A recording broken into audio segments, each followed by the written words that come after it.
Board of Education of the San Francisco Unified School District from March 2025, March 25th, 2025 is now called to order at 5:03 p.m. Roll call, please. Thank you, President Karen, Commissioner Alexander, Commissioner Fisher, Commissioner Lipton, Commissioner Wong.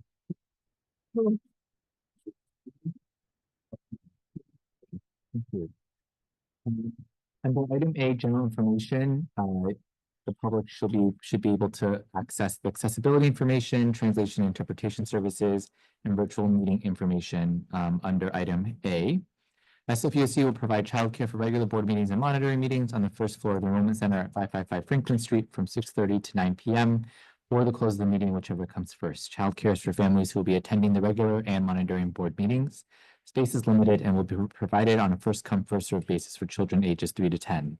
Please contact the board office with any questions.